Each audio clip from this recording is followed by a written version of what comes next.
Fix the door just like you asked, Flitter. Let's do something for your trouble. Master Harriet said I should go back right away. Oh, Maker, you were him. You were the Herald of Andraste. She sent you to us to show the world her love, and I am ready for that love. Well, I'm not ready for that kind of love. That is, unless that's what you want. But, I mean, I'm Flitter. Can I get you a drink? I'm here with the Maker's blessing, and I'll do whatever I can to help. I knew it. You let me know what you need, and But what could you need from me? Oh, I'm rambling.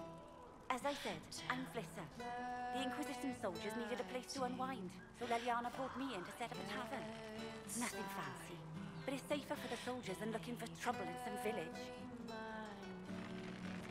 You said Leliana asked you to run an Inquisition tavern. How did you meet? Dumb luck, maybe. I managed an inn back in Denerim. When I heard interesting gossip, I'd pass word to Leliana.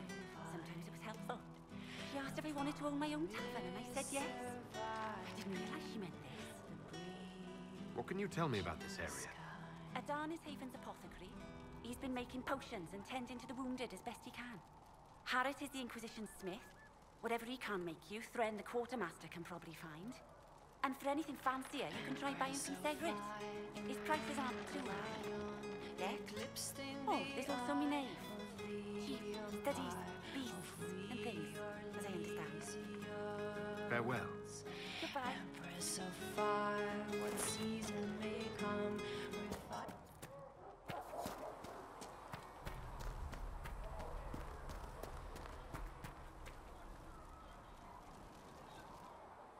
So, now that Cassandra's out of earshot, are you holding up all right? I mean, you go from being the most wanted criminal in Thedas to joining the armies of the faithful. Most people would have spread that out over more than one day.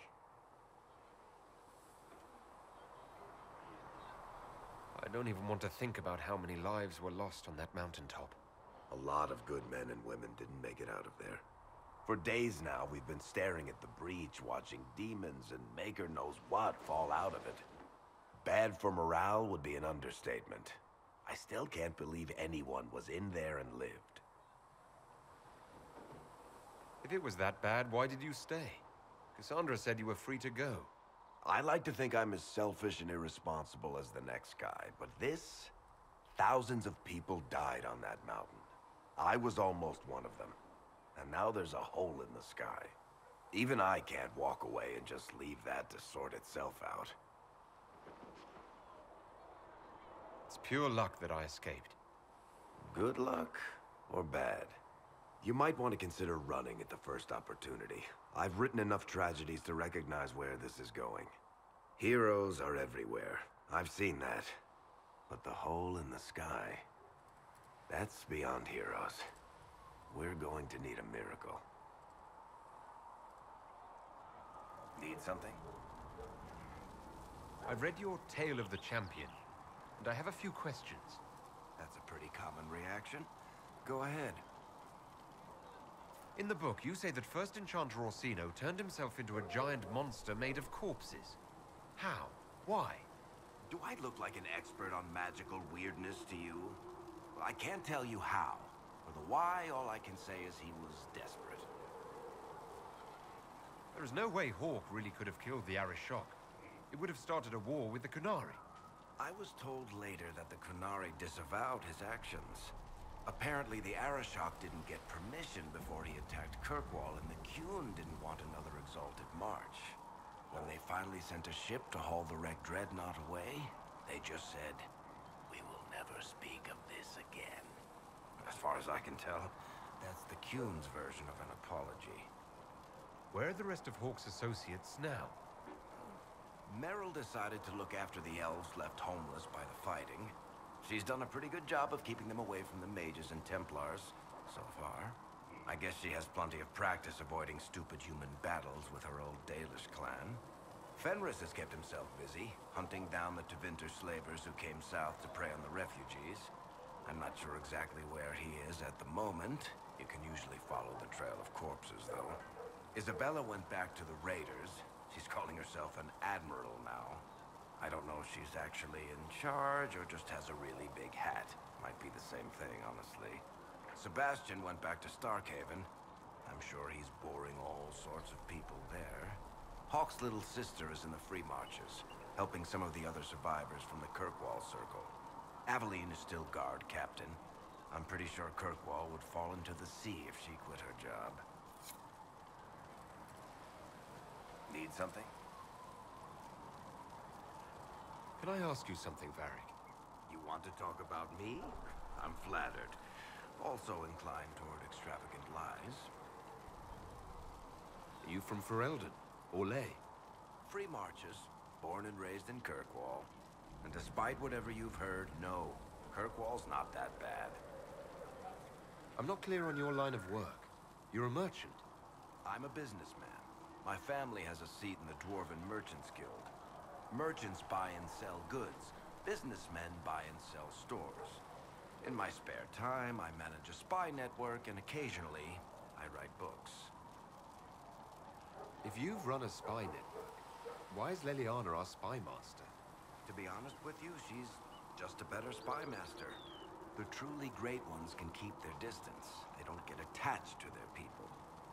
Me, I always wind up babysitting my informants and worrying about their families. We're in better hands with her. You're an author. What kind of books have you written? I've tried my hands at a few genres. My crime serials are my most popular. Hard in Hightown, guards breaking the rules to get things done. The Tale of the Champion is the most famous thing I've written, or infamous maybe. I started a romance serial once, Swords and Shields, but to be honest, I don't have a knack for romances. Most of my stories end in tragedy.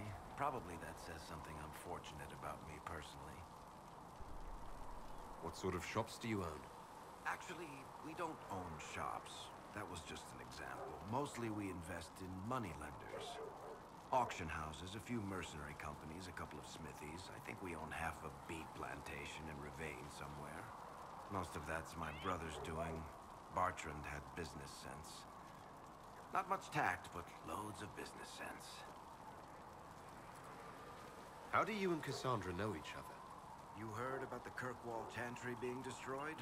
The guy responsible used to be a friend of mine. The Seeker had questions about that, and I had answers. Where did you get that crossbow? I've never seen one like it. Bianca? She's one of a kind. I won her from Paragon Smith Bronca in a game of Wicked Grace. She was such a sore loser. Ran off to the deep roads in a huff, and that was the last anyone saw of her. Who's she named for? I can't tell you. And the reason for that is? Complicated. It's the one story I'll never tell. We just have to leave it at that. Thanks, Varric. No problem. Need something? The red lyrium we found at the temple seemed to upset you. My brother Bartrand and I sort of discovered red lyrium during an expedition in the Deep Roads. We located an ancient thaig, so old it barely looked dwarven. There was this idol there made of it. Bartrand brought it back to the surface, and, well, everything's gone downhill from there. So what is it? Just another kind of lyrium? The red stuff is lyrium like a dragon is a lizard. It's not just a different color. It has a whole host of weirdness all its own. I've written to every mining cast house in Orzammar. No one's seen this stuff before or knows where it came from. How did the red lyrium get in the Temple of Sacred Ashes? I don't know. As far as I knew, there was only one small piece of the original idol we brought out of the Deep Roads. And it's locked in a vault in Kirkwall. One I had built by the mining cast especially to hold it. Why do you have red lyrium? My brother kept a sliver when he sold it. I'm pretty sure he held on to it because it was already talking to him. That little shard drove him mad. I had him taken to a sanitarium and eventually found the fragment in his house. We brought the shit to the surface, Bartrand and I. I wanted to find out if there was a way to shut it up. So far, it looks like the answer is no.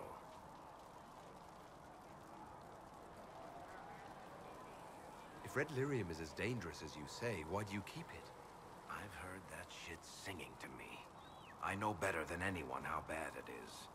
In Orzammar, miners keep regular, non-crazy raw lyrium in special lead-lined containers. Actually, it's a huge secret how they're constructed. Keeps surface folk from horning in on the lyrium trade. I pulled a lot of strings and got a smith to build me 4 of them nested inside each other.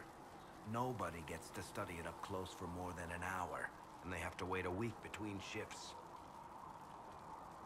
What makes it special? Regular lyrium can mess you up pretty badly, but you have to ingest it for that to happen. Red lyrium messes with your mind when you're just near the stuff.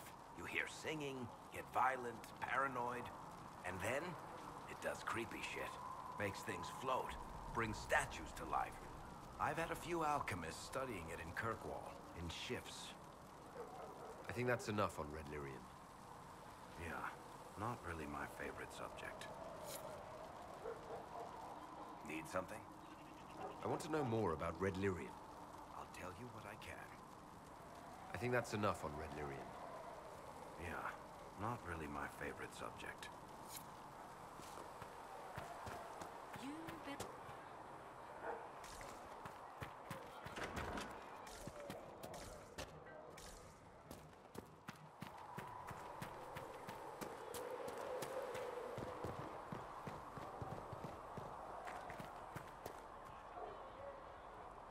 Good day. Or good as it could be with the sky ripped apart.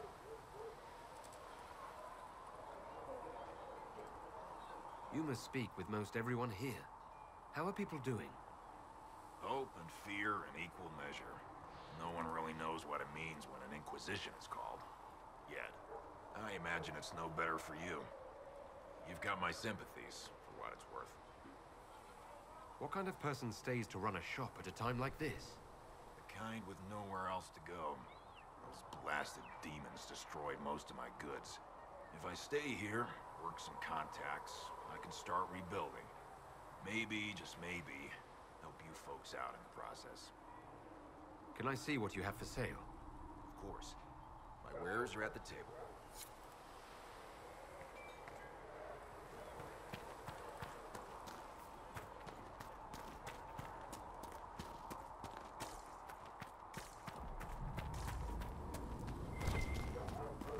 I don't see why we need to build siege equipment.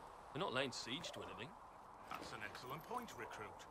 But if someone comes to lay siege to us, perhaps it will be best for us to have some means to fight back.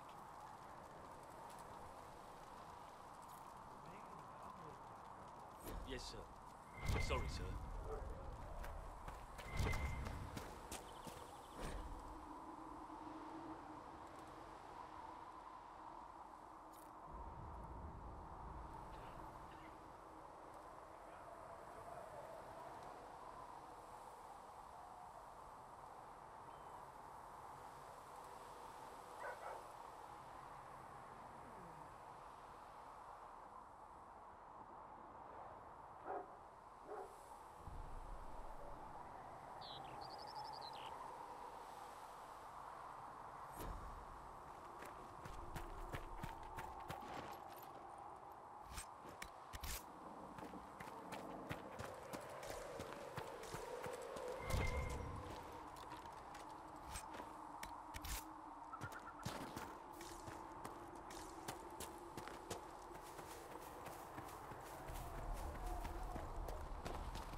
We'll need some of your cloth for bandages.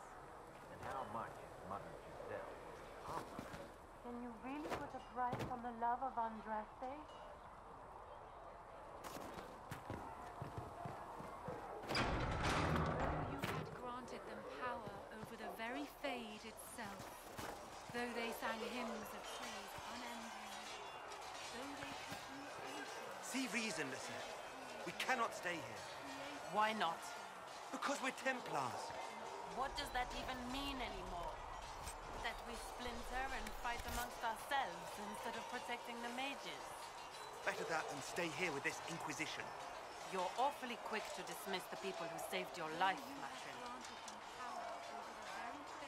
You're the one they're calling the Though Herald. they sang hymns of praise unending, though they could do anything, they destroyed. You don't sound happy about that. I'm not. I did not join the Order to adjust my faith so easily. But I appreciate what the Inquisition is trying to do, and your role in it. Though you may find not many Templars do. We're a distrustful lot by nature. I'd like your take on the Templar Order. It's a shadow of what it was. Where once we both protected all people from the dangers of magic, we now posture and grab at power. One day, I hope the circles are again sanctuaries where mages can practice their craft.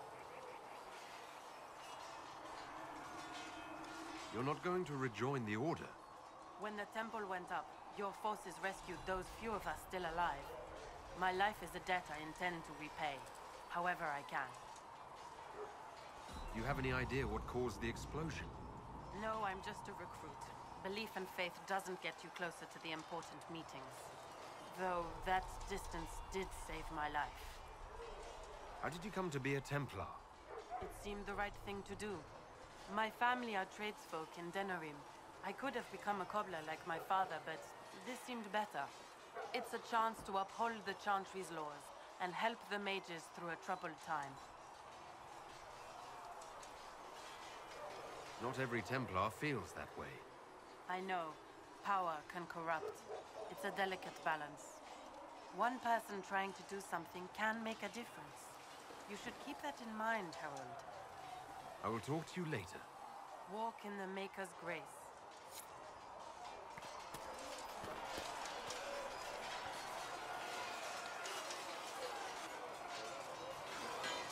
You there. There's a shield in your hand. Block with it. If this man were your enemy, you'd be dead. Lieutenant, don't hold back. The recruits must prepare for a real fight, not a practice one. Yes, Commander.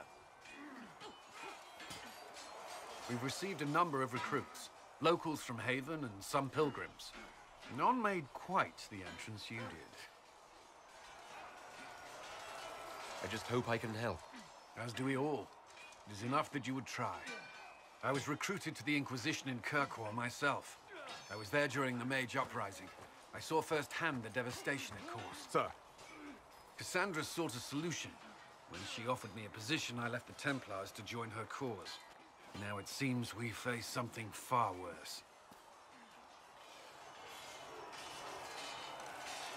I must have this mark for a reason. It will work, I'm sure of it. Provided we can secure aid, but I'm confident we can. The Chantry lost control of both Templars and Mages. Now they argue over a new divine while the breach remains. The Inquisition could act when the Chantry cannot. Our followers would be part of that. There's so much we can... Forgive me. I doubt you came here for a lecture.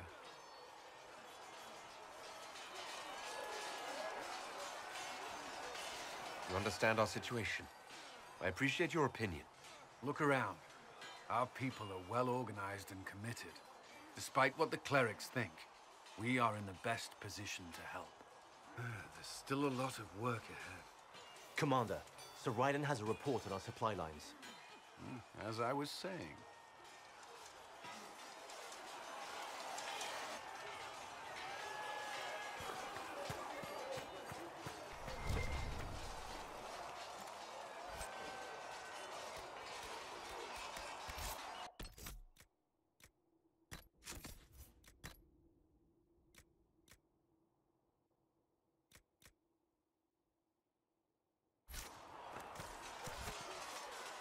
Did you need something? Why would Templars break away from the Chantry? The Order believes the Chantry no longer supports their efforts. Not to the extent they should.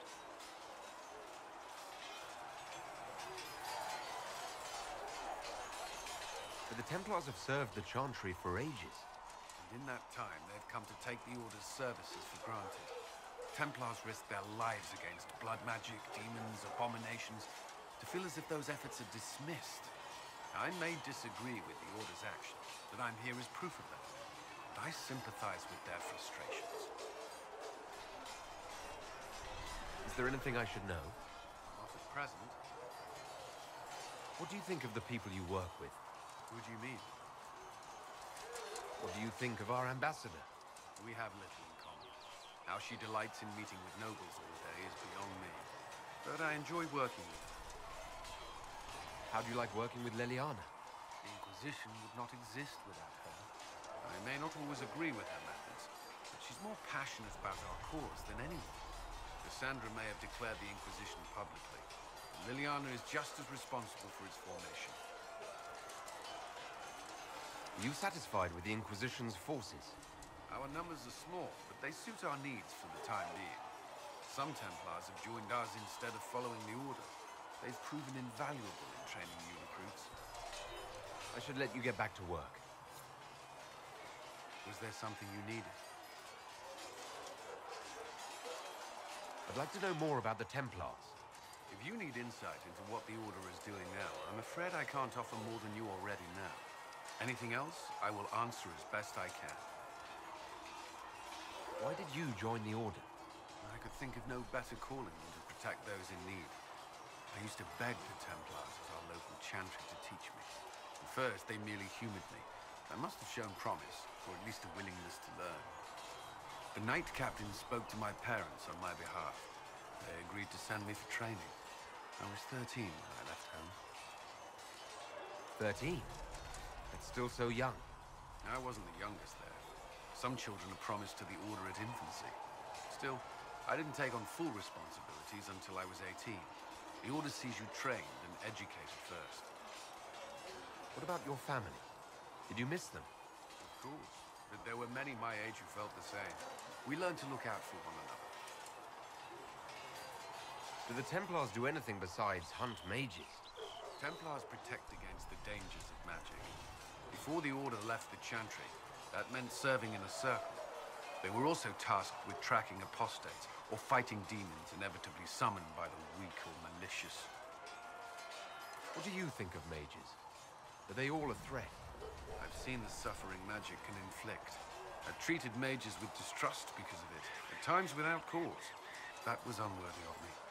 I will try not to do so here. Not that I want mages moving through our base completely unchecked. We need safeguards in place to protect people, including mages, from possession, at the least.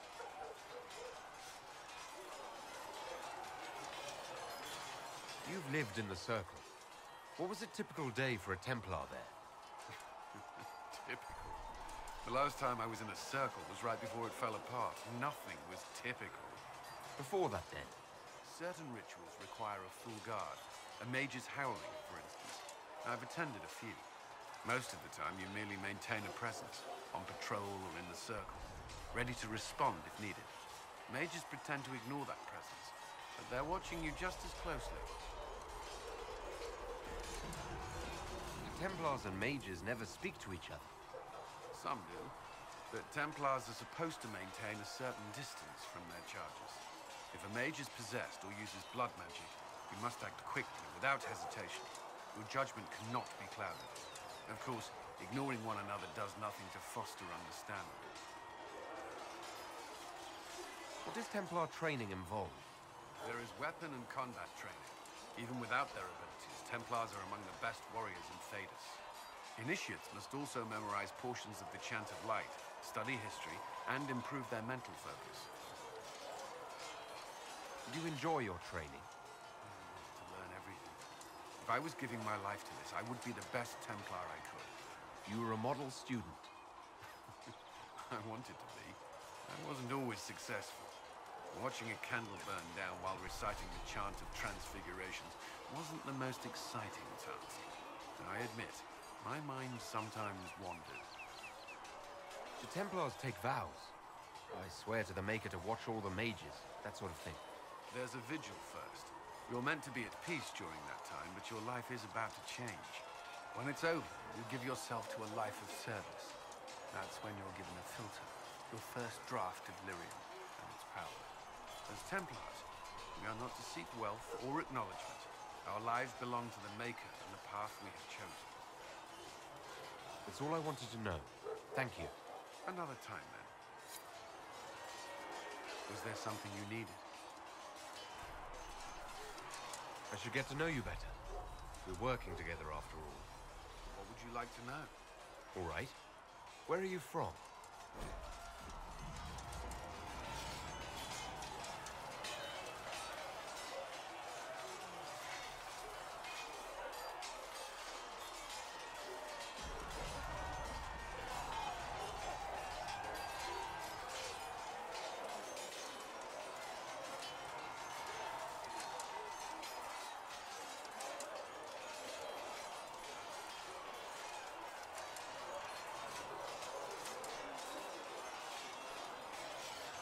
I grew up in Ferelden, near Honley. I was transferred to Kirkwall shortly after the Blight. This is the first I've returned in almost 10 years. You haven't seen Ferelden in 10 years. Are you glad to be back? I was not sorry to leave at the time. I did not expect to return. Now, between the Divine's murder and the breach, I've arrived to find nothing but chaos. Varric's from Kirkwall. Did you two know each other? I knew he was friends with the champion of Kirkwall, but little else. We've spoken more since I joined the Inquisition, largely at Varric's insistence. Apparently, I spend too much time with a serious expression on my face, and it's bad for my health. You were in Ferelden during the Blight. Did you fight Darkspawn? No. I was stationed at Ferelden's Circle Tower. The Circle had troubles of its own. I remained there during the Blight. What happened at the Circle Tower? You who survived the Blight have fond memories of that time. I would prefer not to speak of it. What was Kirkwall like? While I was there, Canary occupied and then attacked the city. The Viscount's murder caused political unrest. Relations between mages and Templars fell apart. An apostate blew up the Chantry, and the Knight Commander went mad. Other than that, it was fine. What happened between Kirkwall's mages and Templars? You were at the Conclave. You must have heard people speak of it. Yes, but you were there.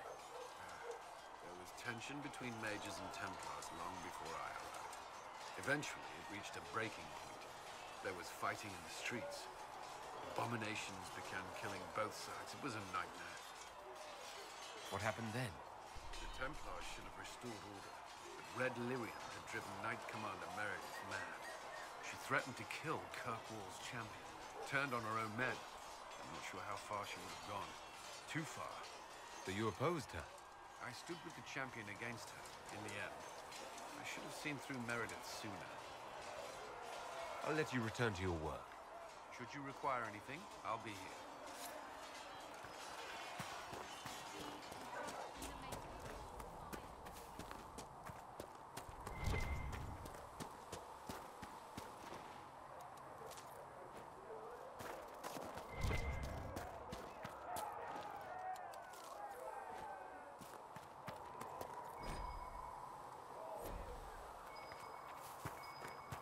I should look around.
Ugh.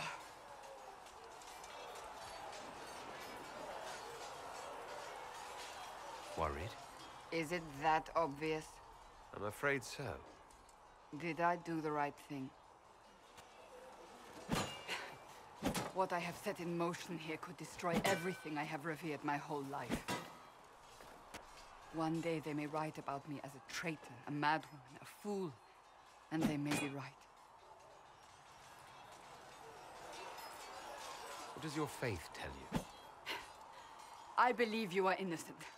I believe more is going on here than we can see. And I believe no one else cares to do anything about it. They will stand in the fire and complain that it is hot. But is this the Maker's will? I can only guess.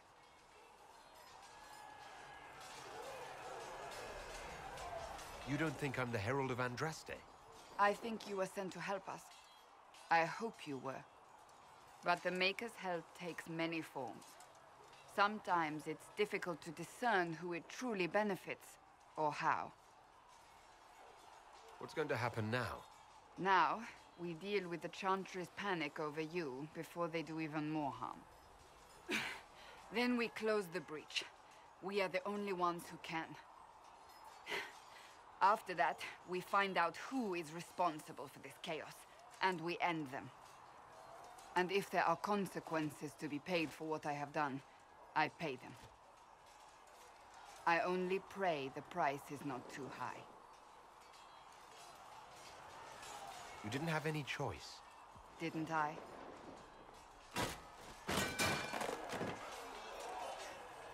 My trainers always said, Cassandra, you are too brash. You must think before you act. I see what must be done, and I do it. I see no point in running around in circles like a dog chasing its tail. But I misjudged you in the beginning, did I not? I thought the answer was before me, clear as day. I cannot afford to be so careless again. It wasn't like you had no reason to suspect me. I was determined to have someone answer for what happened. Anyone.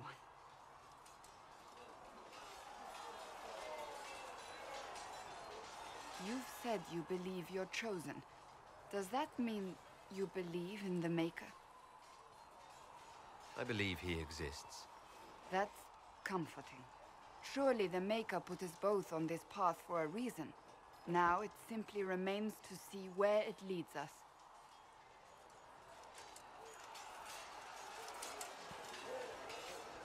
It occurs to me I don't actually know much about you. What do you want to know? I'm not sure. Where are you from? I thought you knew that. I suppose I could ask Liliana. She has collected a frightening amount of information on you. But I don't want to ask her. I want to hear it from you. I was born in Ostwick, and that's where most of my family is. The Trevellians, is it not? A large clan with a rather clever coat of arms. Tell me, do you consider the Free Marches your home? Are you eager to go back?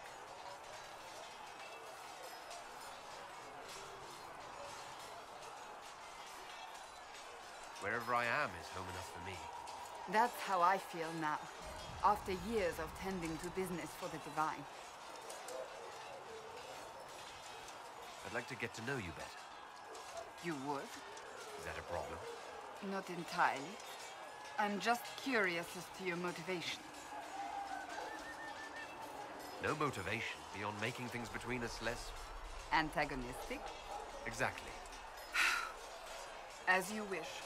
My name is Cassandra Pentecost, daughter of the Royal House of Navarra, 78th in line for the Navarran throne. I joined the Seekers of Truth as a young woman, and was with the Order until they withdrew from the Chantry. I remained as the Divine's right hand, carrying out her order to form the Inquisition. And here we are. That's all there is to know, my lord. You're a member of Navarra's royal family. The Pentecosts are a very large clan. Half of Cumberland could say the same. Really? No, but it feels that way. I have hundreds of relatives so distant they need charts to prove we're related at all. And they have them. Oh yes. The Pentaghasts value their precious blood like it runs with gold. And you joined the Seekers to get away from that? It was a life worth getting away from. The Pentaghasts are famed for dragon hunting, but few actually pursue the craft. Most are fat and lazy. They pay lip service to the Maker and care only for idle pleasures and past glories. My brother was all that kept me in Navarra. Once he was gone, so was I.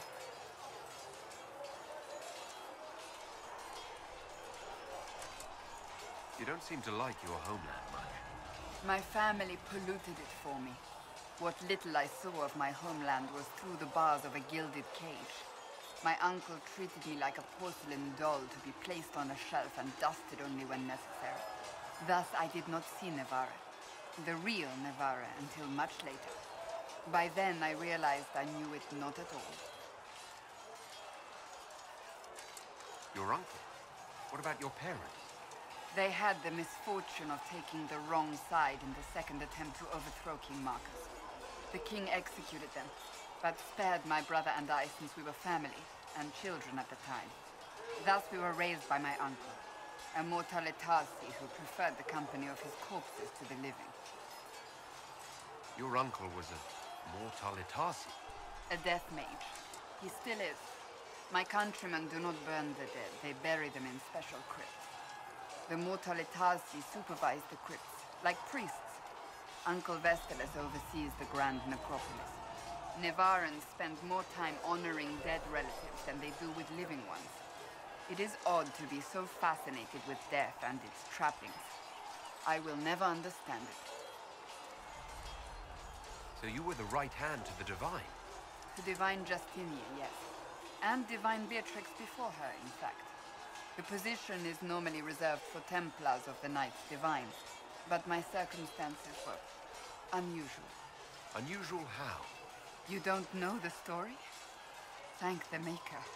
I will tell you if you wish, but it isn't as exciting as some drum it up to be. The short version is that I once saved the previous Divine's life. My reward was becoming her right hand. But what does a right hand do exactly?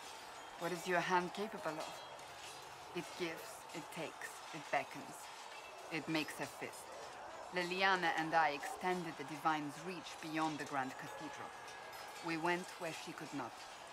After Beatrix, I was tired of the position and wanted to return to the Seekers. But Justinia convinced me to stay. Her vision for the future gave me hope. You thought she could really change things? Justinia knew the war was coming long before it began. She tried to avert it, but the forces arrayed against her were too strong. Sometimes you have to break a bone so it can be reset. That's where the Inquisition comes in. It was to be the answer. A means to preserve as well as an agent for change. I only wish she had lived to see it. So what's the story about you becoming the right hand? Sweet Andraste, do you really want to hear that? It was, what, 18, 20 years ago? Some still discuss it like it happened yesterday. The tale gets bigger each time it's told. I barely recognize myself within it now. I'm sure you're just being modest. I was there. I think I know what happened. To hear others tell it, I alone saved Divine Beatrix from a horde of dragons sent to assault the Grand Cathedral. Rather impressive for such a young seeker, wouldn't you say? And the truth is? I stumbled upon a conspiracy to kill Beatrix. A Templar Knight Commander was at its heart. And there was a dragon battle at the Grand Cathedral, but I had help from loyal mages who rallied to the cause. They freed the dragons from magical control. Without them, the Divine and I would both have died. Yet I became the right hand, and they are forgotten.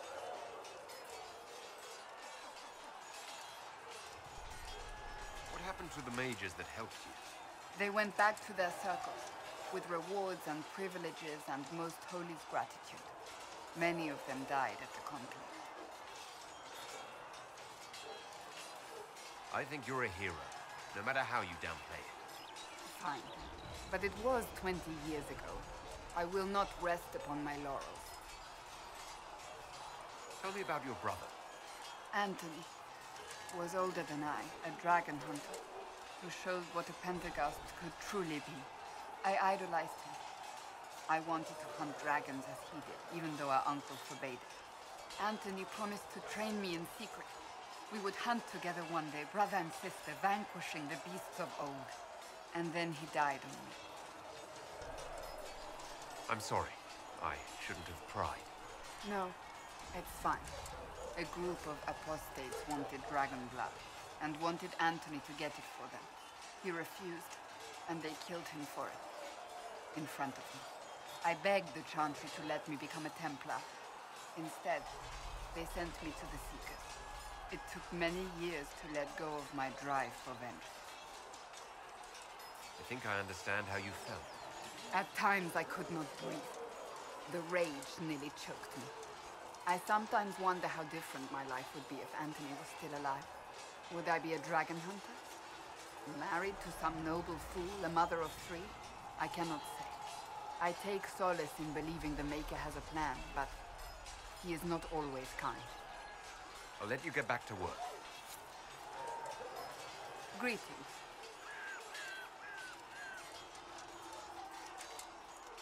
Can you tell me more about the Seekers? The Seekers of Truth were born from the original Inquisition long ago, when it united with the Chantry. Seekers stood above the Templars, watching over them but also investigating magical events they couldn't handle. We were meant to be incorruptible, above reproach. How seldom does reality match the ideal? But what are Seekers exactly? Those who know anything of us think we are Templars. We do not use lyrium, however. Our abilities are different, as was our original purpose. We disciplined the Templars and were accountable only to the Divine, and not even her, truthfully.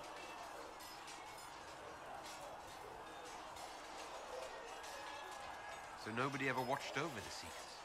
It was the Divine's duty, but she could only do so much when the truth was hidden from her. The Templars have always feared us. When a Seeker arrived at a circle, they knew trouble was afoot. That kind of power is troubling. You begin to think you are the only one who can solve the world's problems. If you don't see a problem, it doesn't exist. If someone insists it does, they are the blind ones. Do you think that kind of problem could ever be fixed? Possibly. Though the Seekers themselves would need to change. They were clearly not willing to, even though they abandoned everything they stood for to avoid it. In my heart, I believe they can still be salvaged, but not by their own hands. You mentioned that Seekers have different abilities than Templars. Entirely. A Templar's abilities come from lyrium and are designed to hunt mages. Ours come from ritual and many years of dedicated training. We cannot be possessed by demons and are immune to mind control. Useful, considering our role. Seekers can gain other gifts, but that depends on the individual. What kind of gifts do you have? I can set the lyrium within a person's blood aflame. Both mages and Templars bend before my will. Some Seekers use it to interrogate, others simply to paralyze. Once there was a Seeker who could use it to kill. That particular gift is considered rare. How does someone become a Seeker? Most Seekers begin training in their youth. I was much older, an exception due to my noble birth. We train rigorously for years. Our bodies and minds must be elastic to undergo the vigil, and most fail even then. Is the vigil some kind of initiation?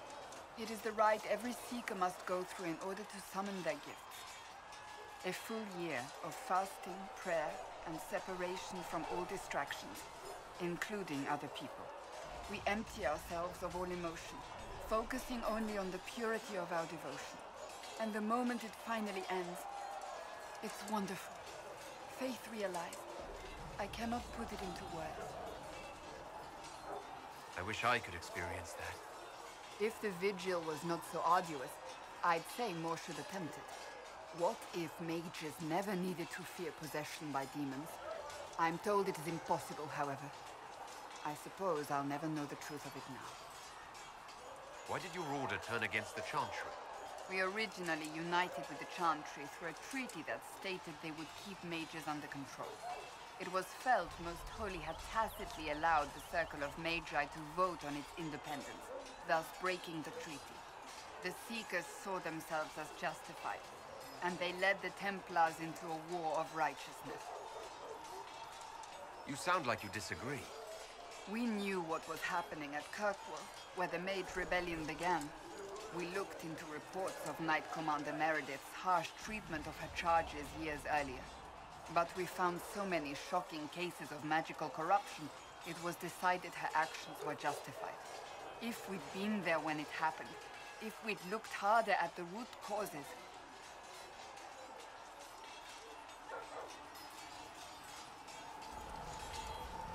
You seem to care a great deal about it. too much, if you ask the rest of my order. When faced with a problem, the Seekers would close ranks and crush it. We would find an answer, but only once we felt we weren't being coerced. The moment the mages voted for independence, our response was predictable. It was difficult to watch. I've no more questions. Is there anything you need? May I ask you about the Chantry? It is difficult to say what becomes of the Chantry now. They have no Templars, no leadership, and no one left who is worthy of succeeding the Divine. It has fallen apart when everyone needs it the most. I ache to think what this will mean in the days to come.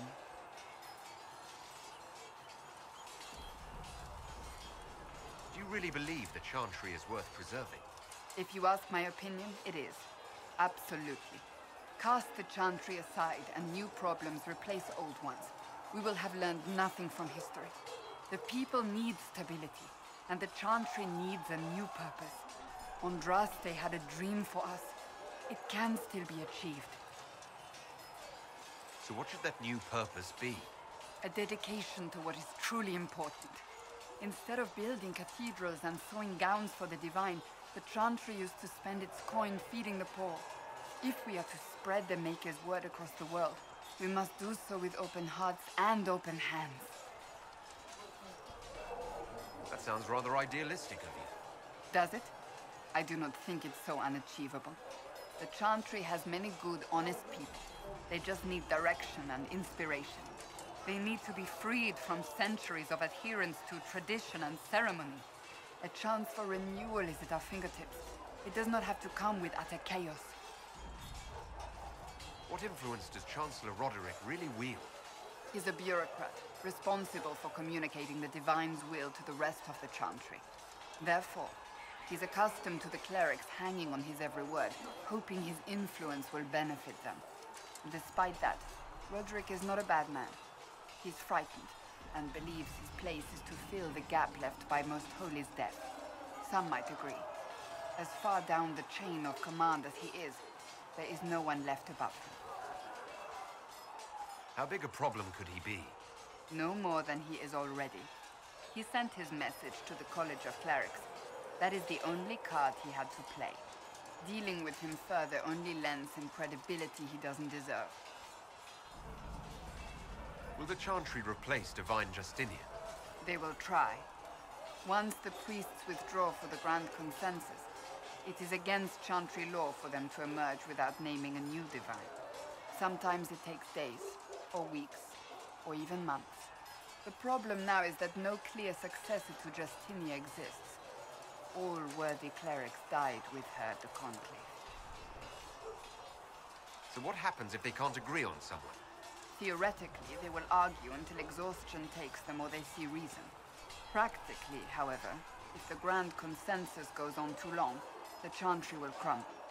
Any cleric with ambition but little sense will see this as her one chance, and plenty of such clerics exist. We shall see what happens. The Inquisition must act in the meantime. If they do choose a new Divine, will you serve her?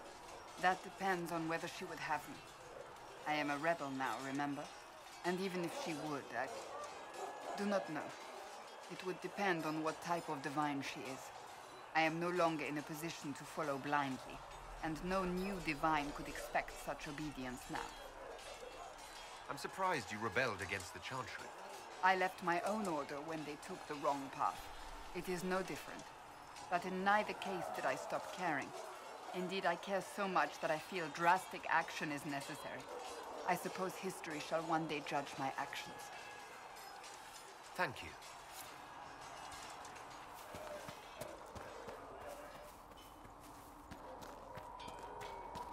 If the Inquisition wants to field a decent cavalry, it needs better horses. I heard Seeker Pentecost might try to acquire suitable mounts from Master Dennett in the hinterlands. Oh, and who are you to be fishing around for what the higher-ups are doing? Back in Angsburg, my uncle was 5th Praetor. And what's that mean for you back in Arnsberg? Honestly, about as much as it does here. Researcher Minave has notes on alloys that may prove more effective against demons. Oh, does she? Well, we'll take anything that gives our blades a bit more bite. You mages aren't half bad. Even better.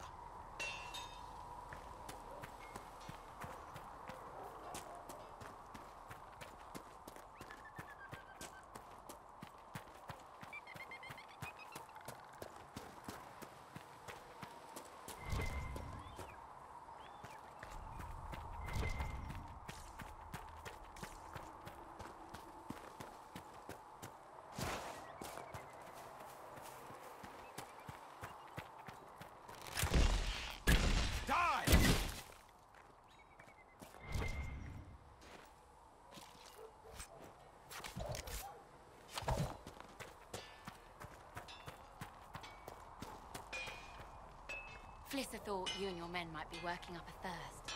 She sent me over to see if you needed anything. We're fine, thank you.